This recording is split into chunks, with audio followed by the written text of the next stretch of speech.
Radio Dunedin. Good talk, good music. I'm just impressed he's got words written about him from Oscar Kitely, the comedian, on the back of his book. Rebel with the Cause. No funny business. Sir Ray Avery, welcome.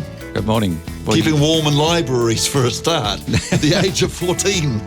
Yeah, well, that's where I got my basic education. I'd go there every day and read the Encyclopedia Britannica, which was rather like Google. That was the Google of the... Radio Dunedin breakfast duo Owen Rooney and Breffney O'Rourke waking up Dunedin listeners as only they can do. You're not allowed your licence back until the day after the 12 months expire, so therefore it's over a year. Fine spells with showers on Sunday with cooler westerlies. Fine, a few showers, cooler westerlies. Monday, Tuesday, I'm afraid, showers, some of them to be possibly sleety. Daniels from New Zealand went over in 1977, is in favour of plans for similar flights this summer. Natural history writer Neville Peat says that's provided the pilots keep to their flight rules. There's been some confusion about the early meetings and dates. Who was the first to do what is a little sketchy.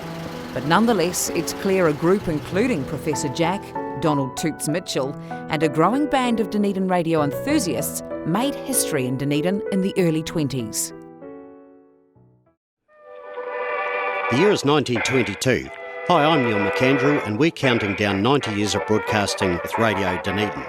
The Prime Minister of New Zealand in 1922 was the Right Honourable William Ferguson Massey, and in the world of radio in 1922, in August of 1922, a group of radio enthusiasts met in the Central Mission building, the Octagon, with an attendance of around 150 people.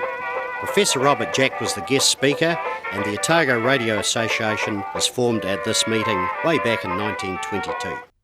As radio historian Jim Sullivan put it in his book, An Independent Air, the story of the Radio Otago Association, old age in itself, he says, is no great victory unless it is the sum of the years of effort in meeting goals and overcoming adversity. The Otago Radio Association and Radio Dunedin have indeed met goals, not always easily and not always without crises, as afternoon host Lindsay Rackley, who's in his 51st year of broadcasting, will tell you. I've worked in radio for 51 years. We've had some very colourful characters over that time, and I've been called out of bed on numerous occasions, but it never worries me. When radio is 24 hour, and when you're managing a group of volunteer announcers who look after the station all through the wee small hours of the night, you expect that.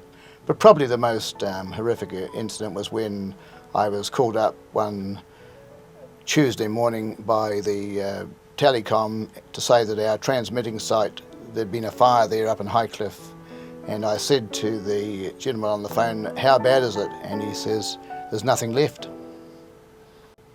We were off the air for a week and we had to get a transmitter which was lent to us by the then BCNZ, and it had to come down from Christchurch. It was in a caravan and it had to be towed down by one of our volunteers who had a larger vehicle to tow it down, and we were back on the air again the following Monday nights. Such as 10 to 2 host Neil Collins standing in New Zealand political circles, he secures interviews, often before the major networks, with some of this country's most influential decision makers. Weekly contributors to his program include the Prime Minister and the Leader of the Opposition. He doesn't cower to the egos of those he interviews, but respectfully asks the questions he knows his audience want the answers to. Neil, who's in his 55th year of broadcasting, has met some exceptional people in his time. I was going through some of my old memorabilia the other day, and there's a lot of it. I've got photographs and tapes and things like that I've hoarded over the years. But I'm so glad that I chose radio as a career, because it's opened the door to meeting a ton of people that I may never have got the chance ever to meet. And in celebrities, I guess you start with the Beatles, the Rolling Stones. I even compared their show here in the town hall. Tom Jones, Herman's Hermits, Johnny Cash, Rolf Harris, Billy Connolly, a whole host of people. And as well as that, I guess one or two of the stars from Coronation Street, one or two from the royal family, and I'm sounding like I'm name dropping, but there's just been so many people. It's been fantastic. Without its loyal band of volunteers, listeners and employees, Radio Dunedin may have been a thing of the past, instead of celebrating its 90th year this year. So what makes Radio Dunedin so special? I think it's because we give people what they want, not what we tell them they should have. And as a result, Radio Dunedin, as part of the long history of the station, has consistently been number one in the city. And with new staff coming on, gosh, some of the staff around me these days, I've got ties older than they are, but we want to carry on and be number one forevermore in the city.